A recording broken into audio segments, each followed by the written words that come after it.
Office québécois de la langue française will help them. We are here to help enterprise. We are here to help people. That's the Minister of the French language, Jean-François Roberge, with his message about the OQLF, that they're there to help businesses. I cannot help but think there's that old Ronald Reagan quote. And listen, we can just, opine on the little minutia of that quote from Ronald Reagan, but he does have a quote. I'm from the 9 most terrifying words in the English language are, I'm from the government and I'm here to help. And I wonder what you feel if you get a letter or you get outreach from the OQLF, if you think those words are actually quite terrifying. Well, the OQLF is going after one business, one comic book store based in Montreal, but 90% of business for this store heads to the U.S. Now, that has not stopped the OQLF, the language watchdog, from going after John Stone and his business. And John Stone joins us on the line. Hi, John. Welcome to the show. Hi, good morning. How you doing? Well, I'm doing well. So, John, listen, just tell me the story here. Well, why has the OQLF reached out to you and your comic book store? So I guess they received some complaints, and they decided to come to the store and visit, and they made us aware of that.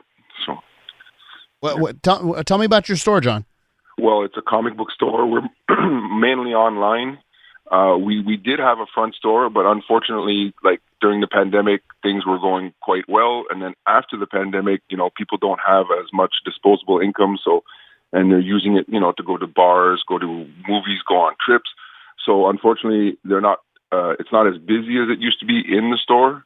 And I've had to, come up with other ways of bringing in income. So primarily, the way that I do that is by catering to the U.S. So what I had to do is slowly over the last few months was change the website currency to U.S., change the address to U.S. to kind of give an appearance to the U.S. citizens that were from the U.S. in order to gain more business. And that's what we do. We're shipping out probably 100 to 1 when it comes to packages to the U.S. versus Canada. Okay, so I mean, and that to me makes perfect business sense, right? If the vast majority of your orders are coming from the U.S., you cater to that audience. So what issues do the OQLF have with? I guess it's your website. They have an issue with your website. They had some of my. I guess they said something about the material that I give out, like pamphlets or something, but. Like nobody comes to the store, so we don't really hand out pamphlets. And the pamphlet basically is just a QR code that people can scan to get access to, Facebook, Instagram, the website, all that good stuff. And then they were talking about the social media because the social media is in English. But yeah. So they want you to post on your Facebook, your social media. They want you to post in French, even though your business now is entirely U.S. based?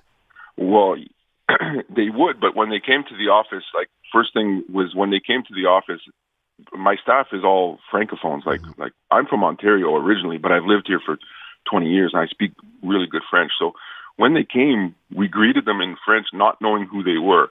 And then when we figured out who they were, we started to show them all the things that was represented like by the U.S. We showed them the orders going out to the U.S. We had a pallet full of about 200 orders, and then we showed them the little pile of Canadian orders. And then we explained to them that my SEO, I've actually literally told my SEO to stop focusing on, Montreal, Canada, Quebec, and start focusing on Texas, New York, California. And that basically the store now, we've actually downsized it to the point where we only do like yes, some people from Montreal buy from the website and then they come and pick it up. And we tell them that they have to make appointments. Like we're not open Monday to Saturday from 12 to 4 or something. It's by appointment only because I don't have this. Like I'm not going to pay staff to sit there and just wait. So we explained all that to them. We showed them that the books were in English, yes, but like all comic books now, they don't even print them no more in French. And then we explained all that to them, and I thought it was going to be done, but they came back when I wasn't there asking for an invoice because they wanted to see the address that's on the invoice. But because we're using Shopify, we have a Canadian address on our Shopify, but I literally use USPS to ship to the States. So we're not even using Canada Post. So the address shouldn't really affect anything, but they still came back for that. And then they finally called me again this week, and I told them, I said, look, I'm not trying to be rude. I'm not trying to be aggressive, but I don't want to talk to you. Just close my file. Financially, we're not doing well. You know that we're not catering to Quebec or Montreal. So you should really, it's obvious that you should just leave us alone. So I said, I didn't let the guy talk. I told him I'm not being rude or aggressive, but I don't have time for you. I can't handle this right now. John, if I could ask you here, you own a comic book store. It's primarily now on the web and selling to Americans here. I kind of feel, John, like you sort of are hesitant to give too many details in the sense that you're worried about what the OQLF will do next. Of course. I don't need. Who needs that kind of trouble? It's like going to the border and then they're pulling you over to the side or something, and you didn't do nothing. Yeah. It's quite a fearful thing.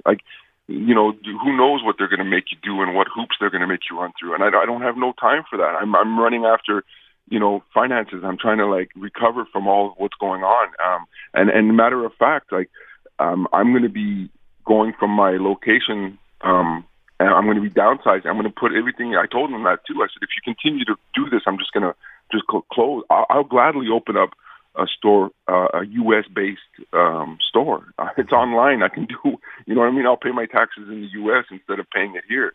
And basically what I'm doing next is I'm going to downsize it to a storage locker. So I'm going to stop paying rent in that location. And I'm just going to, because I'm online now. There's no more front store. So basically I'm being closed, but at the same time as I'm being closed, I'm being harassed by the province that I live in. The people that I pay taxes to are harassing me while I'm having these problems and I'm having to close. I mean, it's very frustrating. John, do you want us to mention the name of the store? Because I haven't done so yet. It almost feels like to avoid hassle, you don't want me to. So I haven't done it. No, because at the end of the day, I don't know if you've ever heard of Free Comic Book Day. It's the biggest day for comic book stores in North America. And this year, I didn't even do it. It's a day where you do free comics to people and people come in and, generally they spend more money and stuff like that. And it's a great day to connect with the community. And this year, I didn't even do it. I didn't do it because I didn't want anybody to say, oh, he's soliciting to Montreal. I can't even post in the Montreal Facebook groups for comic books. I don't even post there no more because I just don't want the trouble. Let me just throw one thing at you, John. You said most of your staff is francophone. In fact, right? Have you contemplated? Because I guess maybe this is what the OQLF wants.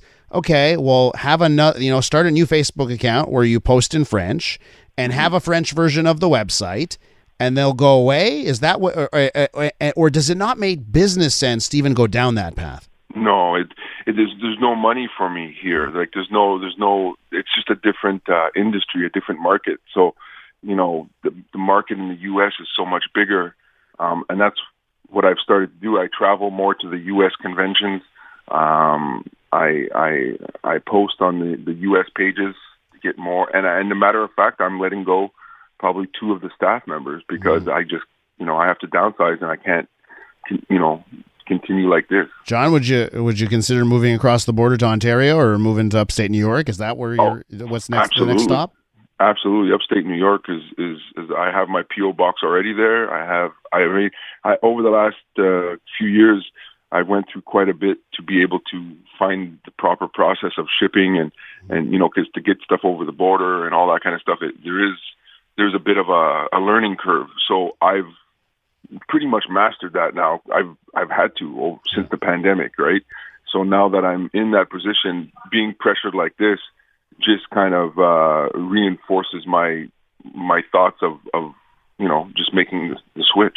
John, thanks very much for sharing your story. I do appreciate your time.